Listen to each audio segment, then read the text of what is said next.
Hello viewers, you are watching Open Horn of Africa, our weekly program Invest in Ethiopia. Today we will be discuss urban farming and its impacts in economic development of the nation and in ensuring food security.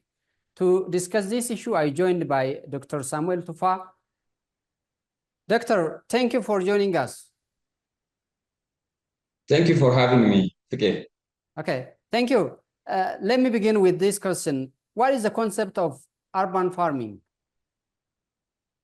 Okay, urban farming or urban agriculture is actually the process of cultivating, processing, and distributing foods produced in urban and consumed in urban areas. It can also include production of livestock as well as aquaculture and beekeeping in the urban context. So it encompasses variety of methods and the scales from small community garden and large rooftop, for example, like the Brooklyn Grange and the vertical farming systems. Generally, when urban farming is defined, it is a holistic approach to produce food that addresses social, environmental, and economic challenges of urban dwellers. Okay, Ethiopia is practicing this urban agriculture or urban farming. So how do you describe the urban farming initiative started in Ethiopia so far? Yes, the urban agriculture is now being promoted by Ethiopian government at all levels, at the federal and the regional level. So in my view, the urban farming initiative in Ethiopia has been a significant movement which is actually aimed to enhance food security and improve nutrition and also promote sustainable agricultural practices in urban areas because urban agriculture considers environmental issues. It is environmental conscious and it also provides fresh products which are highly suitable for consumption and highly nutritious compared to products transported over long distances. So the urban farming initiative in Ethiopia is a holistic approach that addresses food security and urban sustainability in general. What is the significance of urban farming in transforming Ethiopia's urban farming sector into to promote sustainable agricultural practices that protect the environmental and enhance food security, as you have tried to mention earlier? Yes, urban farming in Ethiopia plays a significant role in transforming the urban agriculture sector, particularly by enhancing food security, as I said, because it supplies locally produced food and it can also provide diverse food sources like vegetables, root crops, and even animal products like dairy or meat, and including even honey. In areas where we have also water, we can practice aquaculture, that's producing fish in ponds as well as in water which is developed very in high tech that can be really suitable for urban setup. The other thing is promoting sustainable agricultural practices because in the face of climate change, nowadays our conventional agriculture is facing a very big challenge. Because of this, the global world is now trying to shift to a sustainable way of food production. That is agroecological approach. And if you consider urban farming, it is highly suitable for these types of agricultural practices. For example, organic farming is highly suitable in urban areas because in urban farms we can use composts which are organic and can still produce very healthy foods. So this can make it very sustainable. The other issue is the issue of environment. As I said, because of the use of compost, because of this, we recycle waste, which otherwise would have polluted our environment. So, in addition to this, we are not transporting food from afar. So we are not emitting greenhouse gases to the atmosphere. Because of that, we are environmentally friendly if we are exercising or practicing this urban agriculture. The other issue is the issue of climate resilience. We can easily adapt to our system because if we have farms in open areas in cities, we mitigate urban heat, for example, and we can also sequester carbon. The other thing is we are not transporting far, as I said, we are not emitting carbon, so we don't have this high carbon footprint of our agricultural practice.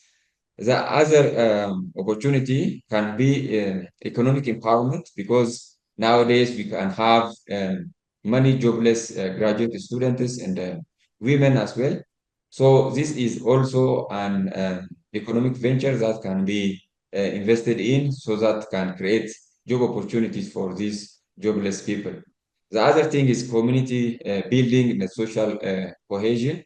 In especially developed countries, this is very important element of urban farming because they have this solitary life and everyone is not really uh, bothering about what the way other neighbors are living. So they are not coming together to discuss issues like we do on coffee ceremony or other situations. So especially for elderly, senior people, this is an opportunity to come together and play together, engage in different activities, exchange knowledge, and even network for future communication as well.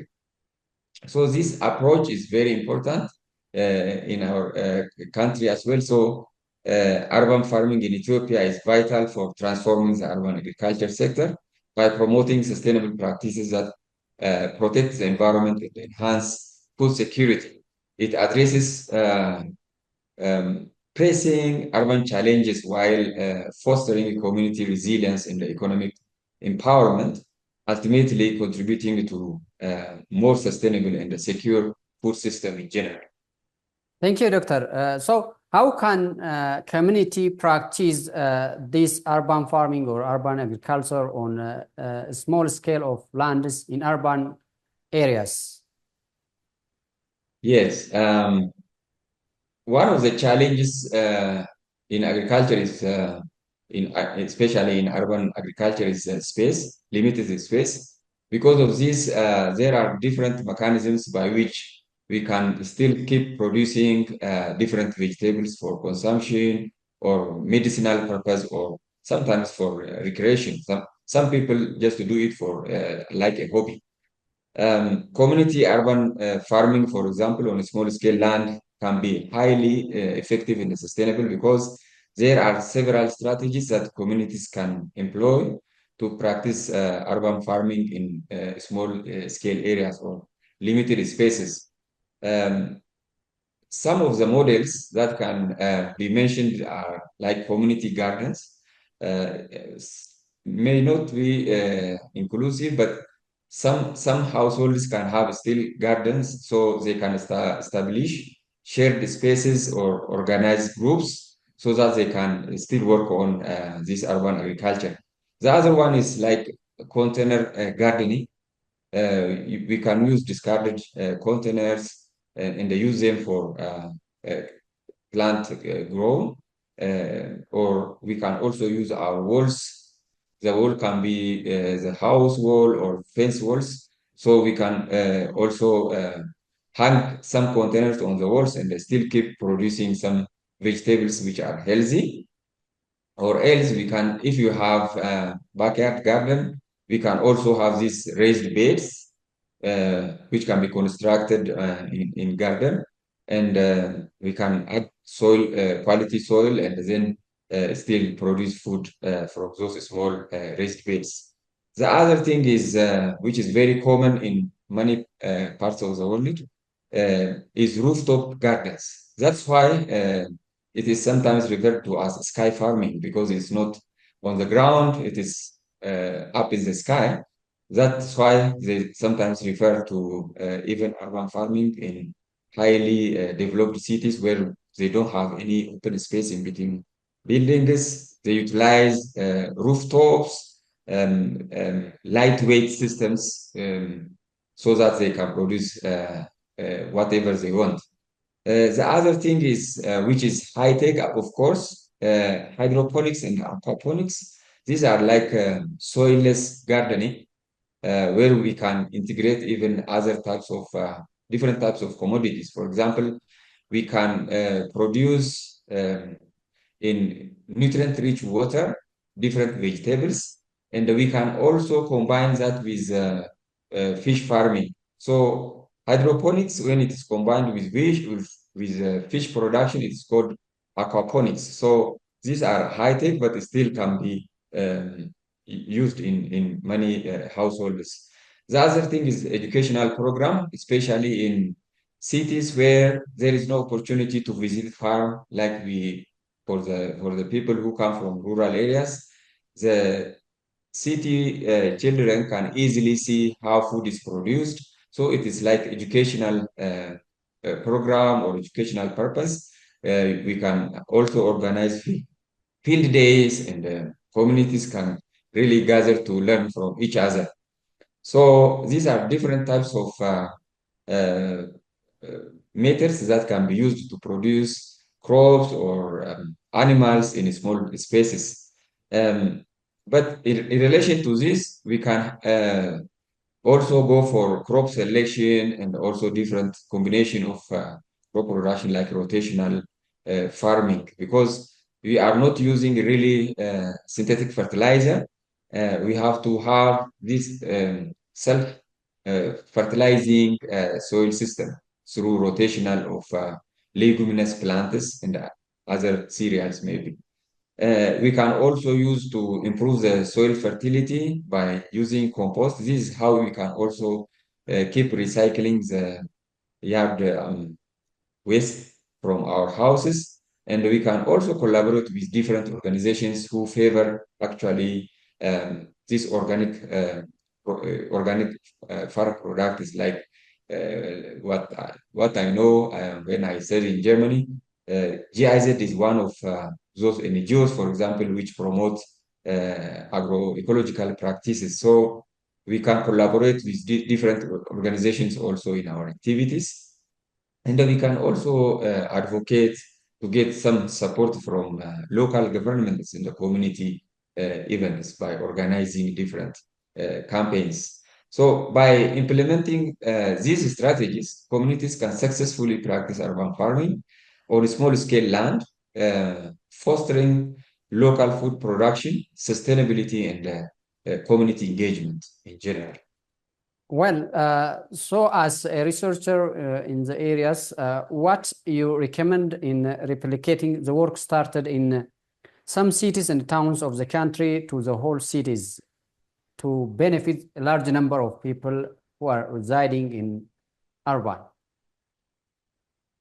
Okay. To replicate or to scale up, actually replicating successfully urban farming initiatives across cities and towns require a strategic approach that builds on existing successes while adapting to local contexts.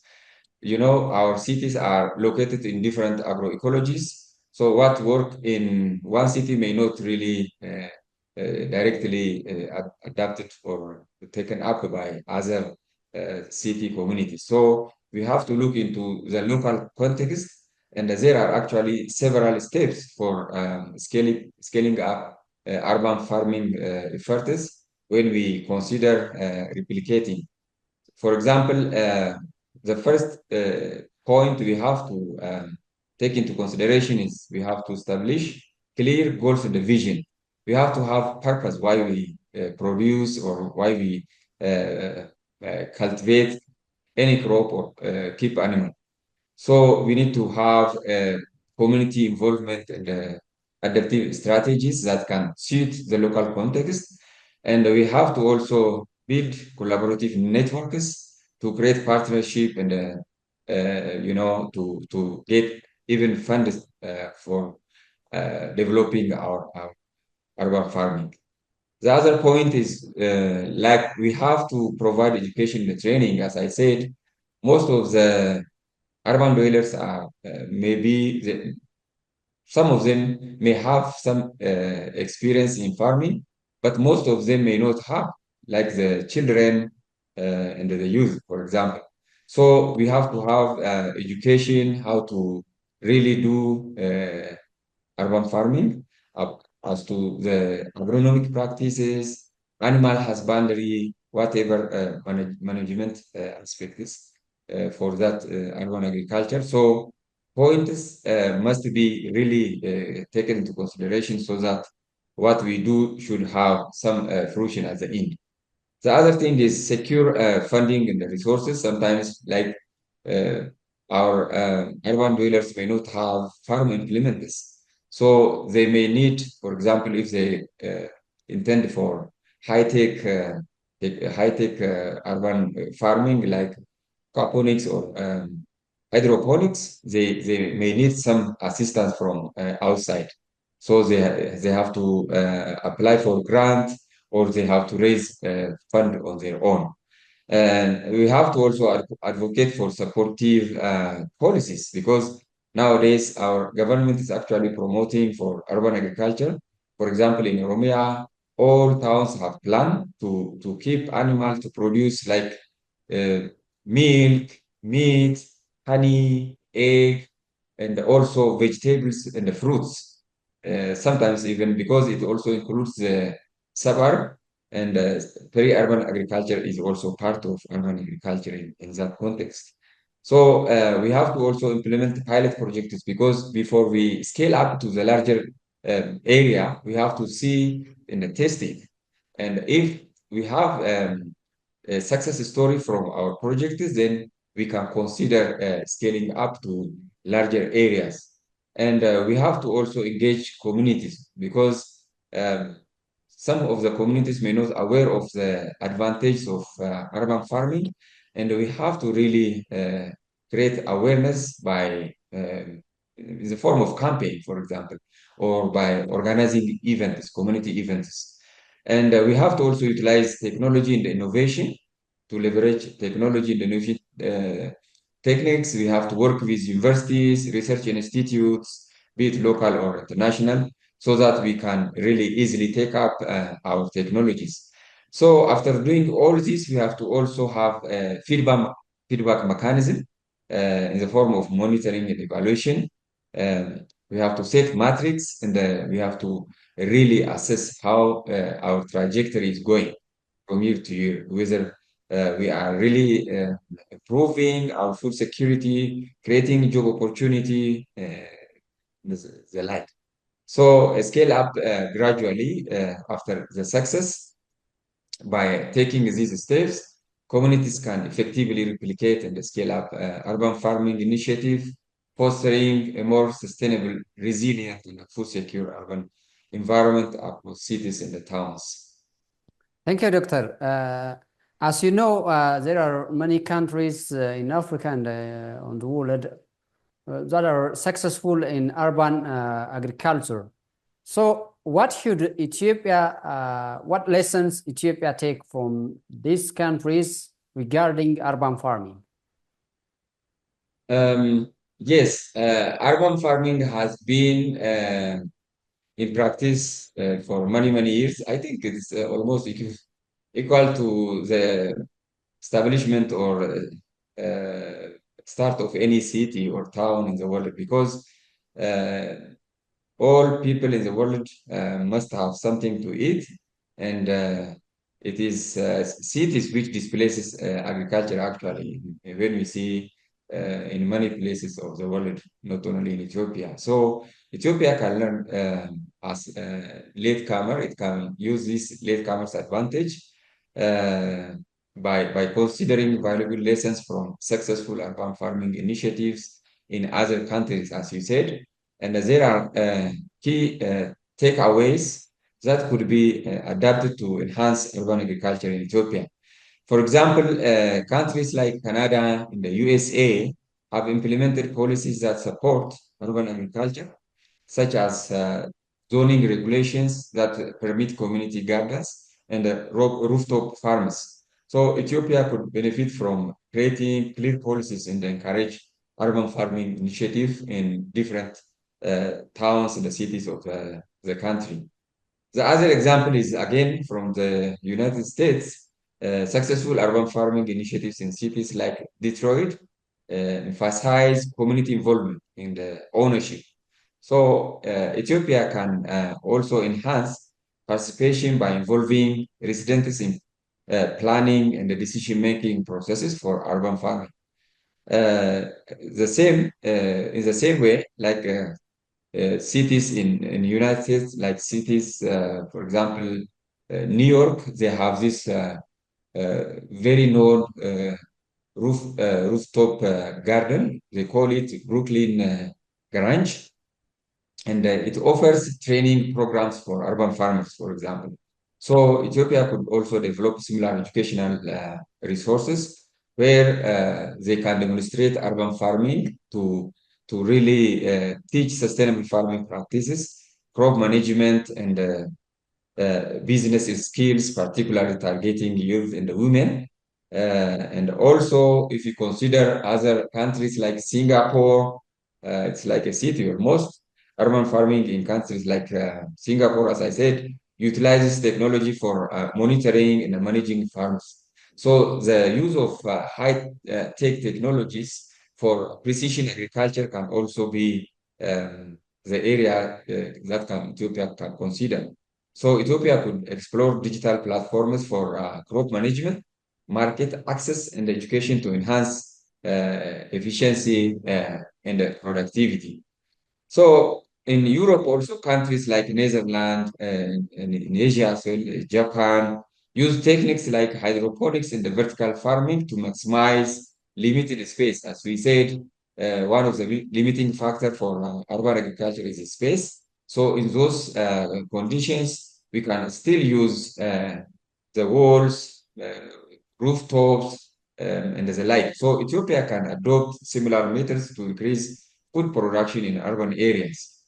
So, as I said, I went for my last degree to Germany, and urban farms in places like Germany emphasizes sustainable practices. As I said, they work on immensely on this organic farming and the composting. So Ethiopia could promote also environmentally friendly techniques to improve soil health and reduce waste.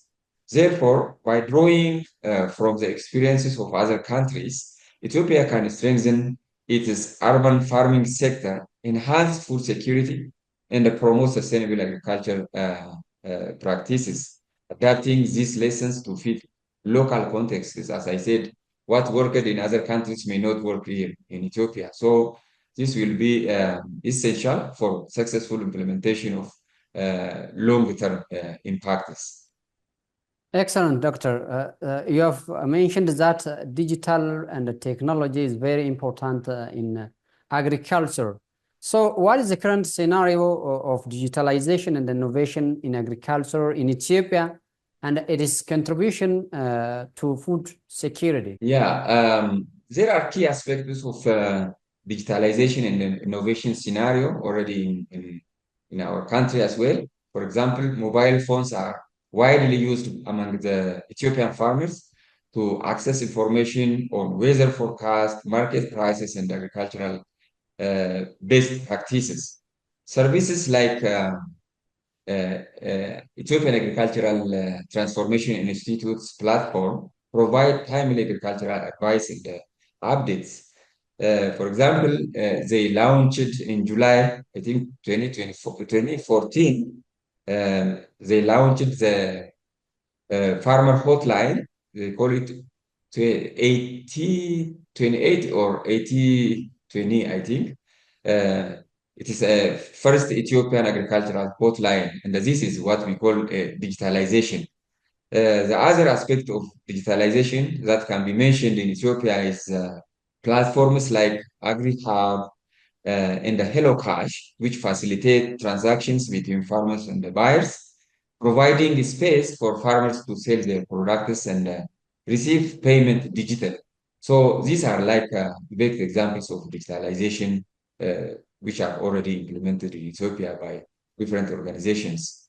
Regarding innovation also, partnerships between universities, agricultural research institutes, and other stakeholders who are engaged in agricultural research and development um, are fostering innovation, focusing on developing and disseminating technology suited for local context. So, for example, in Oromia, we have this agricultural transformation council in which we uh, participate all stakeholders involved in agricultural research and development, be it regional or federal institutes.